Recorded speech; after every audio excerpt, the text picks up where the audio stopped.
እድል በጠንቋዮች ይወሰዳል የሚል ጥያቄ ደርሶኛል።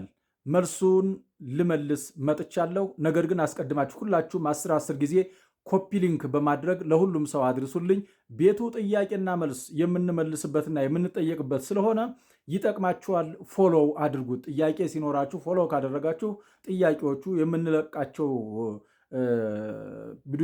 ቪዲዮዎች ስለሚደርሷችሁ ስለዚህ ጥያቄ መጠየቅ ትችላላችሁ ማለት ነው። ስለዚህ ቤቱን ፎሎ አድርጉ፣ ሁላችሁም ፎሎ አድርጉ። መልሱ ምንድን ነው?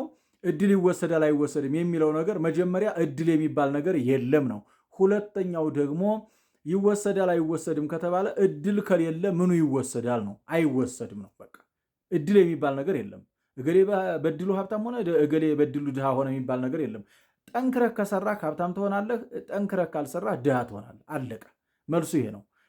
መልካም ስራ ከሰራህ ጻድቅ ትሆናለህ፣ ክፉ ስራ ከሰራህ ደግሞ ኃጢአተኛ ትሆናለህ። ጠንቋዮች በምድር ላይ አሉ የሉም የሚል ጥያቄ ከተነሳ ግን አሉ እንዴ፣ እንዳሽን እየተርመሰመሱ ነው ያሉት። ነገር ግን ጠንቋዮች በእግዚአብሔር በሚያምኑት ሰዎች ላይ አቅም፣ ኃይል፣ ብርታት የላቸውም። ለምን ከተባለ ከመጽሐፍ ቅዱስ ማስረጃ ልጥቀስልህ።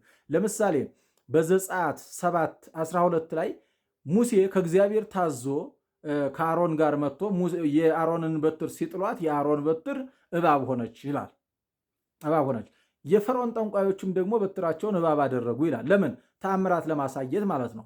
ስለዚህ የአሮን በትር የጠንቋዮችን በትሮች ወይም ደግሞ እባብ የሆነችው የአሮን በትር እባብ የሆኑትን የጠንቋዮቹን በትር ልቅምቅም አድርጋ ዋጠቻቸው። ነገር ግን አልወፈረችም ማለት ነው። ስለዚህ የአጋንንት አሰራር በእግዚአብሔር ልጆች ላይ ስልጣን የለውም። የእግዚአብሔር ልጆች ያጠፏቸዋል ማለት ነው። በሌላ አነጋገር በዘሁልቁ ምዕራፍ 23 ቁጥር 23 ላይ ስትሄዱ ደግሞ በለዓም ምንድን ነው ያለው? በያዕቆብ ላይ አስማት በእስራኤል ላይ ሟርት አይሰራም። እንዴ ሟርተኛ ያደርግልኝ። ሎሚ ባየህ ቁጥር የምትደነግጥ፣ እንቁላል ባየህ ቁጥር የምትደነግጥ፣ አመድ በተመተነ ጊዜ የምትደነግጥ ከሆነ ወዳጅ ማመን ስለሚቀርህ መጀመሪያ እመን።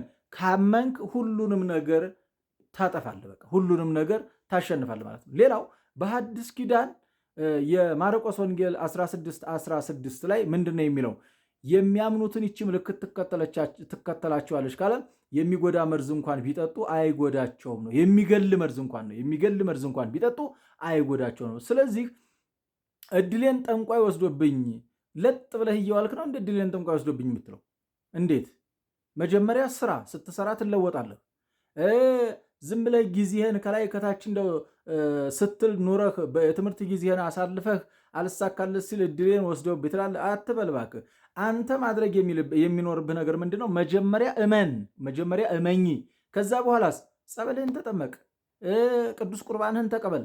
ከዛ በኋላስ መንፈስ ከአንተ ጋር ምን ይሰራል? አንተ በክርስቶስ አምነህ ከአንተ ጋር መንፈስ ምን ይሰራል?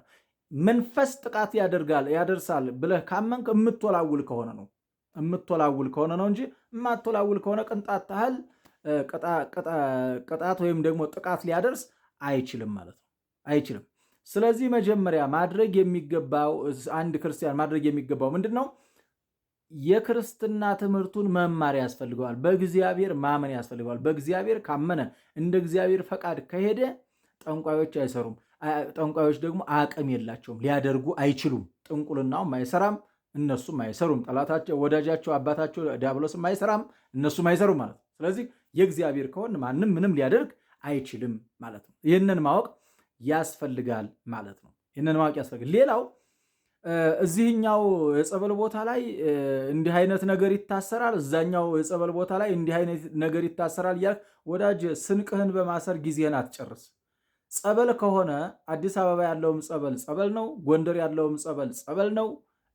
እዚህ ማነው ስሙ ባህር ዳር ያለውም ጸበል ነው። መቀሌ ያለውም ጸበል ነው። ጸበል ከሆነ የጸበል ልዩነት የለውም። ሰፈር ያለው ጸበል ላይ ተጠመቅ። ምናልባት ሱባኤ ከሆነ ሰፈር ያለው ቤተክርስቲያን መያዝ ትችላለህ። ካልሆነ ደግሞ ወጣ ብዬ ይዛለሁ ካልክ ደግሞ ዘው ሳትል አንድ ቦታ ላይ ጥንክር ብለህ መያዝ ይገባሃል ማለት ነው እንጂ ስለዚህ እዚህ ያለው ቦታ እድል እንደዚህ አድርጎ ይፈታል፣ እዛ ያለው ይፈታል። እድል የሚባል ነገር የለም። 4 ነጥብ። በቃ የልዑል እግዚአብሔር ቸርነት ከሁላችን ጋር ይሁን።